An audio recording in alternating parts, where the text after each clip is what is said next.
Hello everyone and welcome to English Language Academy. Today we are going to read The Frog Prince. Once upon a time there was a princess.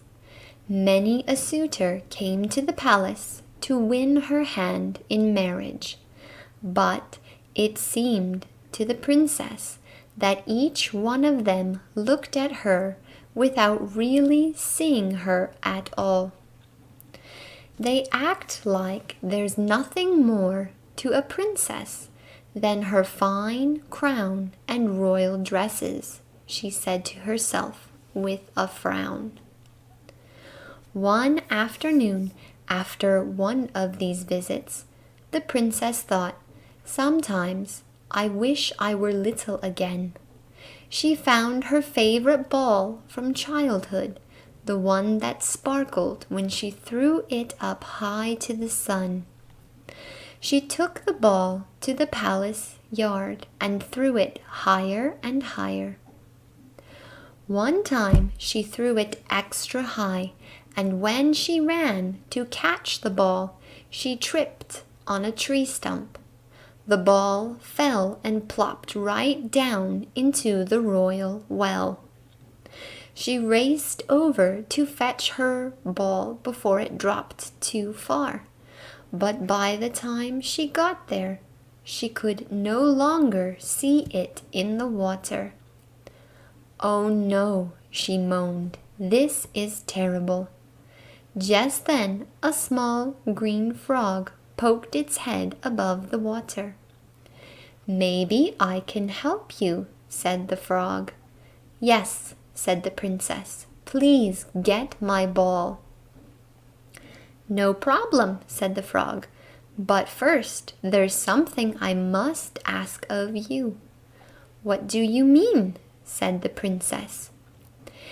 "It's for you to spend time with me today," said the frog. "I'm not sure I know what that means," said the princess. "Just spend time with me today," repeated the frog.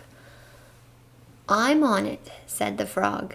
He dived deep into the well. A few moments later, up he came with the ball held high in one hand. "Thank you," said the princess, taking it from him. She turned to go. "Wait a minute," said the frog. "You promised to spend time with me today." "I already did," she said with a shrug, and the princess walked back to the palace.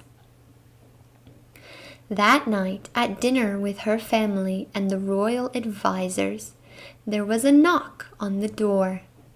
The servant opened the door and saw no one there.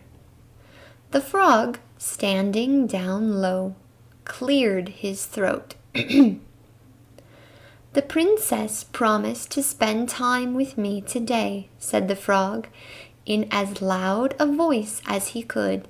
"So here I am."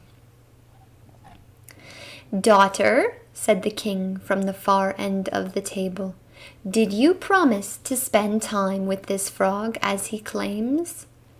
"Sort of," said the princess. After a pause, she added, "Oh, very well, come on in."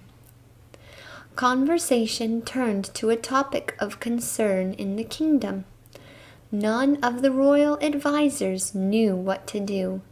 "Father, if I may," said the princess, "perhaps we could—" "Stop," said the king, cutting her off. "I have enough advisors, believe me." "If I may," said the frog, and it was the first time he had spoken at the table. "There's more to a princess than her fine crown and royal dresses." The princess stared at the frog. How could this little frog, more than anyone else, understand such a thing?